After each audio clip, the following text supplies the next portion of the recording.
Dear students, आप सभी का स्वागत है हमारे चैनल पे। तो आज के इस वीडियो में मैं आपको वार्षिक मूल्यांकन वर्कशीट 2022-23 कक्षा 7 विषय सामाजिक विज्ञान का रियल 100% रियल पेपर पूरा 1 से लेकर 24 तक बताने वाला। ठीक है, तो आप केवल यही वीडियो को देखकर अपने प्रश्नों को तैयार कर लीजिएगा।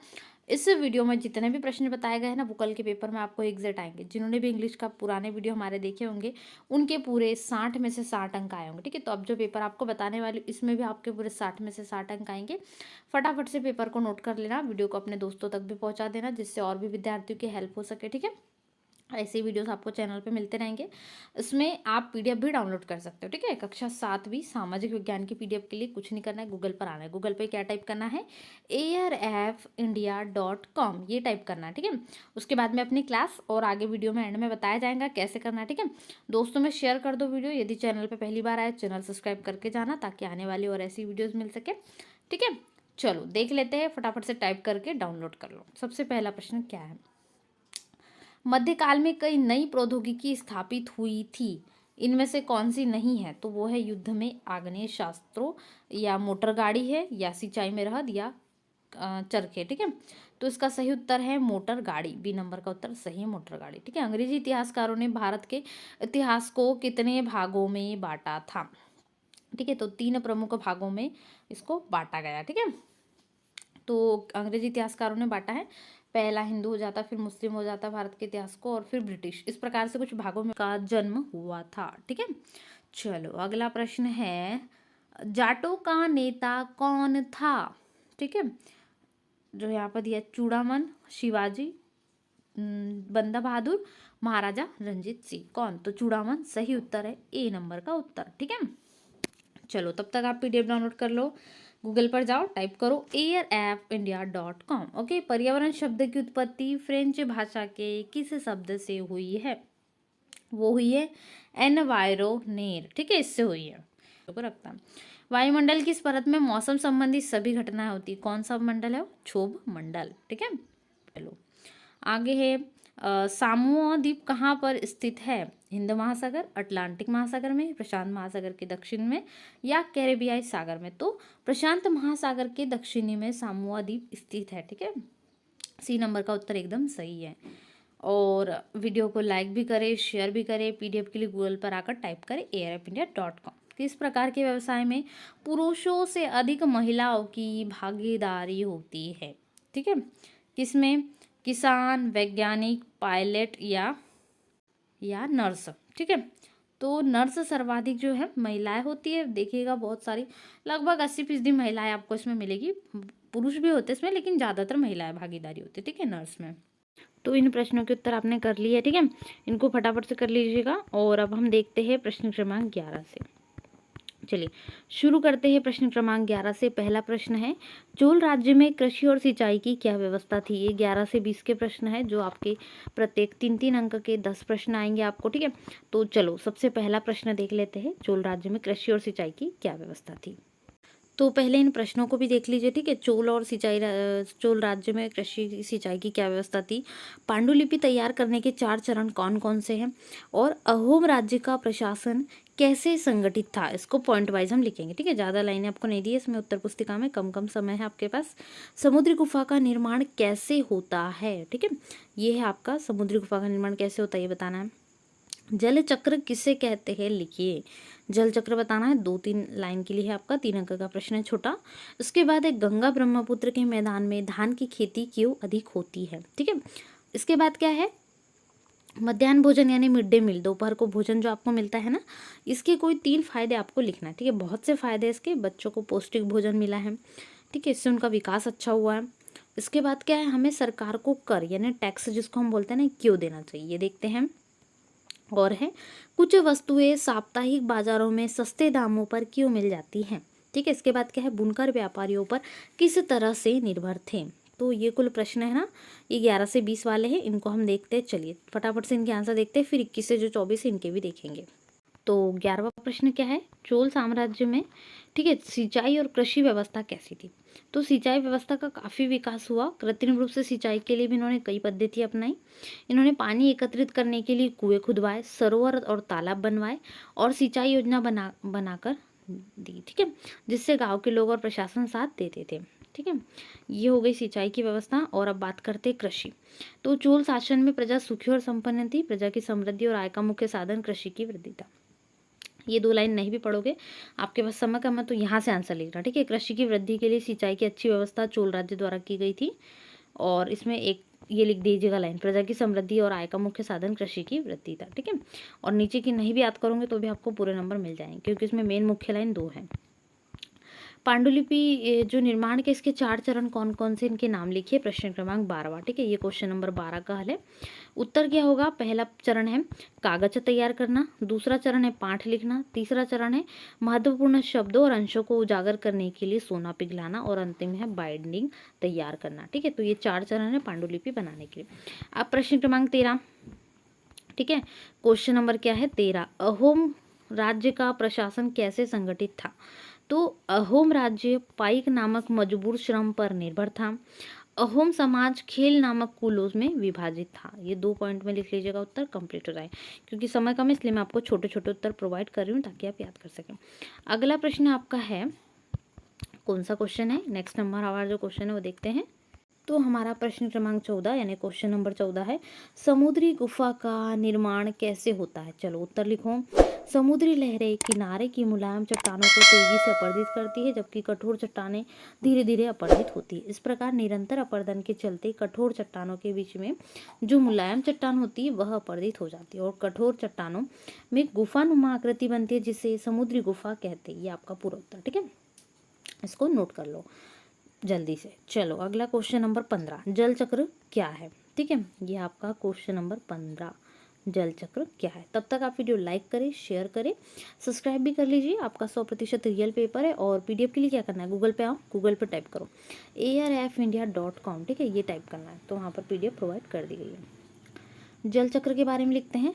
जिस प्रक्रम में जल लगातार अपने स्वरूप को बदलता रहता है और महासागरों, वायुमंडल और धरती के बीच चक्कर लगाता रहता है, उसे जल चक्र कहते हैं। सही उत्तर हो जाएगा आपका जल चक्र का। ठीक है, याद भी हो जाएगा आपको। अगला है क्वेश्चन नंबर 16। ठीक है, ये है आपका क्वेश्चन नंबर 16। धान की खेती जो है ये ब्रह्मपुत्र और गंगा के मैदान में धान की खेती क्यों की जाती है? तो धान की खेती के लिए आदर्श स्थिति मिलती है, जैसे चिकनी मिट्टी और भरपूर बारिश, इसलिए गंगा ब्रह्मपुत्र के मैदानों में धान की कृषि यानी खेती होती है। ठीक है, ये 16वें का उत्तर। चलो अगला है मध्याह्न भोजन के लिए जो है कार्यक्रम के मिड डे मील के 3 लाभ। ठीक है, ये आपका क्वेश्चन नंबर 17 है। चलो आगे देखते हैं। दोपहर का भोजन के कारण गरीब बच्चों ने अधिक संख्या में स्कूलों में प्रवेश लिया और नियमित रूप से स्कूल जाना शुरू कर दिया। पहला लाभ। दूसरा क्या है? इस कार्यक्रम के पहले बच्चे खाना घर पर खाते थे और फिर वापस स्कूल लौटते ही नहीं थे। खाना खाने घर पे जाते थे और वापस नहीं आते। ठीक है, परंतु इस कार्यक्रम के बाद उनकी दोपहर की उपस्थिति में सुधार आया है। ठीक है, ये भी अच्छा है। वे माता जी ने पहले अपना काम छोड़कर दोपहर को बच्चों को खाना खिलाने के लिए घर पर आना पड़ता था, अब उन्हें ऐसा नहीं करना पड़ता। ठीक है, वो बेफिक्र है कि बच्चों को भोजन मिल जाएगा। चलो प्रश्न क्रमांक 18 है, हमें सरकार को कर यानी टैक्स क्यों देना चाहिए? ठीक है, ये है क्वेश्चन नंबर 18, प्रश्न क्रमांक 18। तो क्यों देना चाहिए? सरकार कर से प्राप्त धन का उपयोग विभिन्न प्रकार की सार्वजनिक सेवाओं को मुहैया करवाने में खर्च करती है, जिससे सभी नागरिकों को फायदा होता है। प्रतिरक्षा, पुलिस, न्यायिक व्यवस्था, राजमार्ग इत्यादि कुछ सेवाओं से सभी नागरिकों को लाभ मिलता है, इसलिए हमें टैक्स देना चाहिए। ठीक है, अगला क्या है? क्वेश्चन नंबर 19 है हमारा, प्रश्न क्रमांक 19 है, साप्ताहिक बाजार में वस्तु सस्ती मिल जाती है क्यों? ठीक है, ये होती है तो उत्तर लिख लीजिएगा क्यों। क्योंकि साप्ताहिक बाजारों में बहुत सारी दुकान होती है। जैसे आपको लेना है बॉल या गेंद, ठीक है, तो आप एक साप्ताहिक बाजार में लोगे तो आपको बहुत सी दुकानें मिलेंगी, तो इसलिए आप कोई भी एक दुकान पे जाओगे जहाँ थोड़ी सस्ती मिलेंगी वो दुकान में जाना पसंद करोगे। तो साप्ताहिक बाजार में एक ही तरह के सामानों की कई दुकानें होती है, जिससे उनमें आपस में प्रतियोगिता होती है। प्रतियोगिता के कारण वहाँ वस्तु कम कीमत पर मिल जाती है, क्योंकि प्रतियोगिता की परिस्थितियों में खरीदार मोल तोल करके भाव कम करवा लेते। ठीक है, ऐसा। तो आगे देखते हैं जो आपका प्रश्न क्रमांक 20 है, बुनकर व्यापारियों पर किस तरह से निर्भर थे? ठीक है, तो आप इसको देख लीजिएगा। चलिए इसका उत्तर लिख लीजिएगा। बुनकर व्यापारी के ऑर्डर के अनुसार कपड़े बनाकर लाते हैं, बुनकर व्यापारी से सूत लेते हैं और तैयार कपड़ा देते हैं। बुनकर व्यापारी से ऊंचे ब्याज दर पर ऋण लेकर करगे खरीदते हैं। एक करगे का मूल्य 20,000 रुपये होता है। ठीक है, ये है।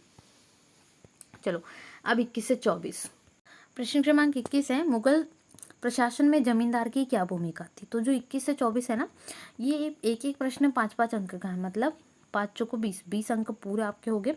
तो 5 अंक वाले प्रश्न थोड़े थोड़े जितना भी आया उतना याद करके जाओ। पेपर में कुछ याद नहीं आ रहा तो कुछ भी लिखकर आपको अच्छे से आना है, जितना आपने पढ़ के गए उतना तो लिख ही देना, ठीक है, जिससे नंबर अच्छे मिले। मुगल प्रशासन में जमींदार की भूमिका है। और आगे क्या है, 15वीं सदी के बाद बंगाल में निर्मित मंदिरों की विशेषता, ठीक है, 16वीं सदी से मंदिर का 19वीं सदी तक बहुत सारे अच्छे अच्छे मंदिर बने बंगाल में, उसकी विशेषता देखेंगे क्या उनमें विशेषता, यानी उनकी स्थापत्य कला, ठीक है। खनिज किसे कहते हैं और खनिज किस प्रकार मानव जीवन के लिए उपयोगी है, ये देखते हैं। अगला प्रश्न है, प्रजातंत्र में संचार माध्यम किस प्रकार महत्वपूर्ण भूमिका निभाते। तो ये अंतिम प्रश्न है आपका, ठीक है। तो ये पूरे 24 प्रश्न है। चलो इनके उत्तर देख लेते हैं। तब तक आप PDF डाउनलोड कर लीजिए airapindia.com से। तो इसमें जमींदार की क्या भूमिका थी मुगल शासन में, ठीक है, ये 21वें प्रश्न का उत्तर है। वे सभी मध्यस्थ व्यक्ति जो किसानों से राजस्व प्राप्त करते थे जमींदार कहलाते हैं। प्रायः गांवों के मुखिया स्थानीय सरदार जमींदार होते। जमींदारों का मुख्य कार्य, आपका उत्तर इतना भी याद कर सकते हो, जमींदारों का मुख्य कार्य किसानों से राजस्व प्राप्त करना था।